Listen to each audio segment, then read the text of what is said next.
नमस्कार दोस्तों, स्वागत है आप सभी का हमारे चैनल योगदान एकेडमी पर।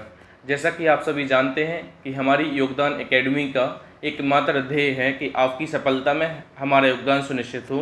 तो उसी क्रम में आगे बढ़ते हुए आज हम आपके लिए लेकर आए हैं परीक्षा धाम श्रृंखला का 55वां चैप्टर है, जिसमें हम मध्य प्रदेश की गुफाओं के बारे में पढ़ेंगे। तो अगर आपने कभी पहले पीवाईक्यू को एनालिसिस किया है, पीवाईक्यू को देखा है, तो आप पाएंगे कि प्रतिवर्ष कम से कम एक क्वेश्चन आपको इस चैप्टर से एग्जाम में देखने को मिलता है। तो परीक्षा के नज़रिए से काफ़ी इंपॉर्टेंट हो जाता है, क्योंकि 2 पेज का सिर्फ चैप्टर है, पूरा 2 पेज का टॉपिक है और कम से कम एक क्वेश्चन को आपको सही करा के देगा। तो इसमें हम पढ़ेंगे बाघ केव्स के बारे में, भरथरी केव्स के बारे में, भीमबेटका और भी अदर केव्स के बारे में। तो क्या होता है कि एग्जाम में कैसा प्रश्न बनता है, सबसे पहला सवाल आपके मन में यही आना चाहिए। तो एग्जाम में जो प्रश्न बनता है तो सबसे पहले आपको यही पूछेंगे कि यह केव्स मध्य प्रदेश के किस ज़िले में देखने को मिलती है। दूसरा प्रश्न बनता है कि जैसे भीमबेटका केव है या फिर बाघ की केव है, तो बाघ की केव में कितने प्रकार के केव हैं या फिर उनके नंबर वगैरह पूछ लेते हैं, तो हम उनको भी देखेंगे।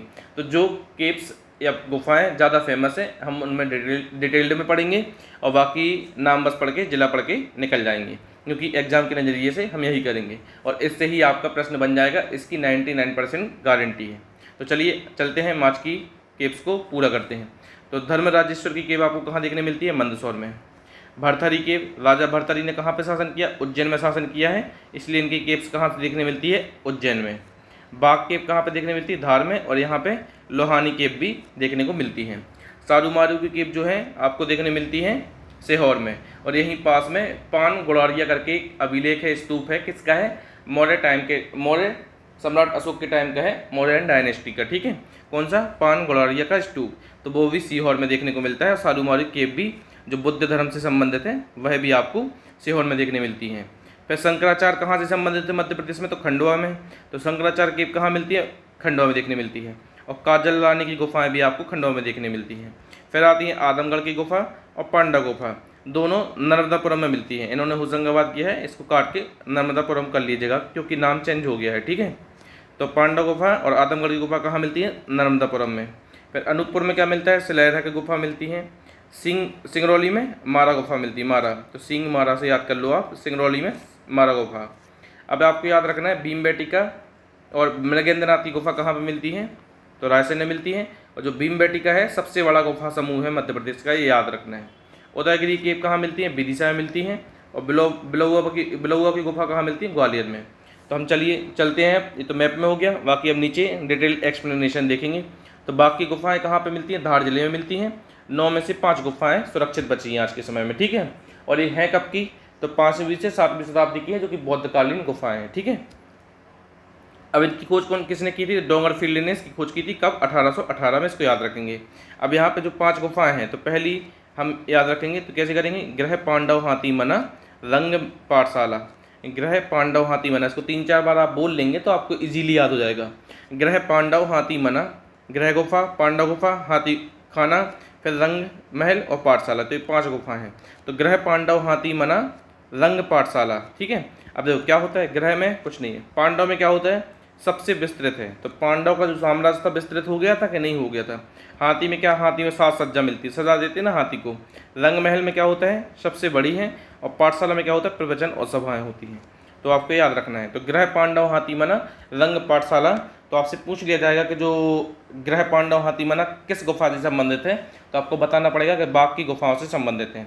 और आपसे नंबर से भी पूछा जा सकता है कि हाथी खाना जो है बाघ की गुफाओं में कौन सी नंबर की गुफा है, तो इसको याद रखिएगा। ठीक है, इसकी खोज डोंगरफील्ड ने, इंपॉर्टेंट है, किसने खोज की थी? डोंगरफील्ड ने। कब? 1818 में।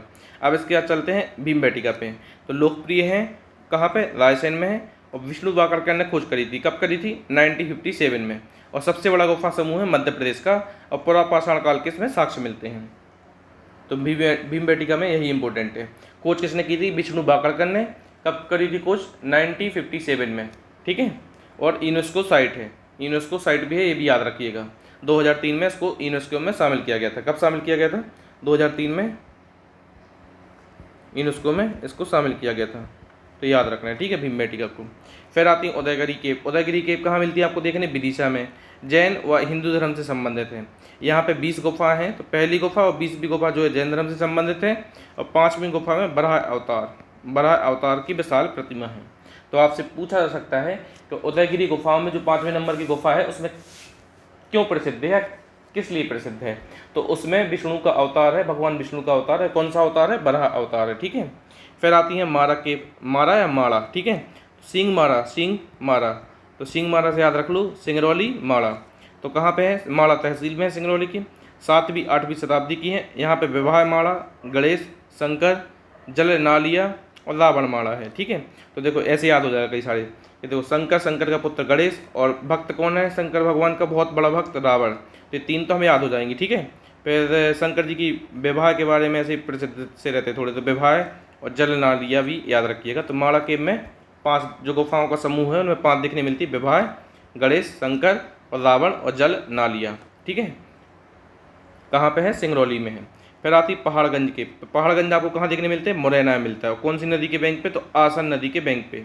आसन नदी पे कौन सा डैम है? नदियों वाले चैप्टर में हम खत्म करके आए, आपको कमेंट बॉक्स में बताना है।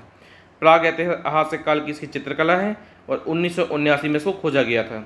लाल और सफ़ेद रंगों से बने इन चित्रों में पशु शिकार और नृत्य से संबंधित अनेक चित्र देखे जाते हैं। तो इसको तो यही याद रखना है कहाँ पे? मुरैना में। कौन सी नदी के बैंक पे? आसन नदी के बैंक पे। बस खत्म। बाकी मेंस के लिए हम बाद में पढ़ेंगे, ठीक है। अभी प्री निकालने के लिए, क्योंकि 7-8 दिन बचे हैं, तो हमें प्री के लिए पढ़ना है। तो डिस्ट्रिक्ट बस याद रखना है इसमें। आदमगढ़ डिस्ट्रिक्ट याद रखो, नर्मदापुरम। यहाँ पे मध्य पाषाण काल में पशु पालन के साक्ष्य मिले हैं, और मनोरंजन घोष ने इसकी खोज की थी, ठीक है। और माइक्रोलिथिक फैक्ट्री बोलते हैं आदमगढ़ में। आदमगढ़ को क्या बोलते हैं? माइक्रोलिथिक फैक्ट्री, ठीक है। RB जोशी ने इसको क्या किया था? पुरातात्विक सर्वेक्षण में उत्खनन टाइप में करवाया था RB जोशी ने। मनोरंजन घोष ने इसकी खोज की थी। फिर आती है मृगेंद्रनाथ की गुफाएं। तो कहाँ पे मिलती हैं? रायसेन के पाटनी गांव में। जैन धर्म से संबंधित हैं। दुर्लभ रॉक पेंटिंग्स मिलती है जिनकी खोज 2009 में हुई थी। तो यह गुफाएं अभी खोजी गई हैं, ठीक है, 2009 में। भरथरी केव कहाँ पे? उज्जैन में है। परमार वंश के शासकों ने 11वीं शताब्दी में इनका निर्माण करवाया था, और रंगीन चित्रकारी इसमें देखने को मिलती है। फिर आती शंकराचार्य की गुफा, जो कि ओमकारेश्वर खंडवा में देखने को मिलती है। गुरु गोविंद पदाचार की गुफाओं के नाम से जाना जाता है। तो इन गुफाओं को किस नाम से जाना जाता है? गुरु गोविंद पदाचार के नाम से जाना जाता है। 108 फीट ऊंची आदि शंकराचार्य की प्रतिमा ओमकारेश्वर में स्थापित की गई है। तो 108 फीट की है, ओमकारेश्वर में स्थापित की गई शंकराचार्य की प्रतिमा। और शंकराचार्य की गुफा कहाँ पे है? तो ओमकारेश्वर खंडवा में। इसको याद रखेंगे, ठीक है। फिर इसके बाद बिलौआ की गुफा कहाँ पे है? ग्वालियर में है, और शैव धर्म से संबंधित है, भगवान शंकर के धर्म से संबंधित है। फिर आती सिद्धांचल गुफाएं। तो उरवई घाटी ग्वालियर में है। जैन गुफा स्मारक और मूर्तियां हैं। मारा की गुफा सिंगरौली में है, बौद्धकालीन है। सिलहरा की गुफा अनूपपुर में है, सिलहरा अनूपपुर। और पांडवकालीन है। पांडव की कहाँ पे? पचमढ़ी में है, महाभारतकालीन है। काजल रानी की गुफा आपको खंडवा में देखने मिलती है। इसके निकट ही सत्यमात्रका गुफा। तो सत्यमात्रका गुफा कहाँ पे? खंडवा में। तो इसको भी याद रखना, ठीक है। फिर लोहानी केव कहाँ पे? मांडूधार में है। सारूमारू केव आपको सीहोर में देखने मिलती है, बौद्धकालीन है। धर्मराजेश्वर गुफा कहाँ पे है? मंदसौर में है। और मालवा का एलोरा बोलते हैं इसको, ठीक है। आपचंद केव आपको सागर में देखने मिलती है, गधेरी नदी के किनारे। फिर आती है राधा देवी की गुफाएं, छिंदवाड़ा में देखने मिलती है। शिवरात्रि पर प्रतिवर्ष मेला लगता है, ठीक है। जटाशंकर की गुफा कहाँ देखने मिलती है? पचमढ़ी में। तो जटाशंकर की गुफा पचमढ़ी में देखने मिलती है। अब हम थोड़ा सा देख लेते हैं विष्णु बाकाकड़ जी को, जिन्होंने किसकी खोज करी थी? जिन्होंने भीमबेटका की खोज की थी, ठीक है। तो इनको थोड़ा सा हम देख लेते हैं। तो 4 मई 1919 को इनको जन्म होता है। कहाँ होता है? मध्य प्रदेश के नीमच शहर में, ठीक है। ये आर्कियोलॉजिस्ट होते हैं, चित्रकार होते हैं और इतिहासकार भी होते हैं। 1953 में भारतीय कला भवन की स्थापना करते हैं उज्जैन में। 1957 में क्या करते हैं? भीमबेटका की खोज करते हैं। और भीमबेटका कब शामिल हो जाते हैं यूनेस्को में? तो 2003 में। फिर 1964 में कायथा की भी खोज करते हैं। कायथा क्या है? पहला ताम्रपाषाणकालीन शहर है। कायथा क्या है? फर्स्ट ताम्रपाषाण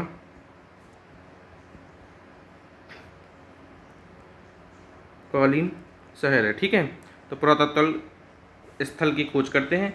और कायथा किसकी जन्म स्थली है? तो कायथा बराहमेर की जन्म स्थली है।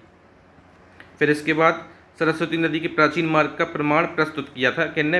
विष्णु बाकाकड़ ने। विक्रम संवत की ऐतिहासिकता सिद्ध करते हैं। रातापानी टाइगर रिजर्व के नाम पे उनके सम्मान में उनका नाम मतलब विष्णु बाकाकड़ कर दिया गया। रातापानी टाइगर रिजर्व का नाम क्या रख दिया गया? विष्णु बाकाकड़ टाइगर रिजर्व। इनके सम्मान में, ठीक है। उज्जैन में डॉक्टर बाकड़कर ने शोध संस्थान स्थापित किया। विष्णु बाकड़कर राष्ट्रीय सम्मान 2005-06 से दिया जाता है, किसमें? पुरातात्विक या संस्कृति के क्षेत्र में बढ़ावा देने के लिए। 2025 में यह पुरस्कार किसे दिया गया? यशोधर मठपाल को। तो यह हमारा गुफाओं का चैप्टर खत्म होता है। उम्मीद करता हूँ कि आपको गुफाएं अच्छे से याद हो गई होंगी, और अगर आपको यह सीरीज पसंद आ रही हो तो आप हमारे चैनल से जुड़ सकते हैं, हमारे चैनल को सब्सक्राइब कर सकते हैं। अगर आपको वीडियो अच्छा लगा हो तो आप हमारे वीडियो को शेयर कर सकते हैं। कमेंट बॉक्स में एक सकारात्मक कमेंट छोड़ सकते हैं जिससे हमें अच्छा लगे। धन्यवाद, मिलते हैं अगले लेक्चर में। जय हिंद।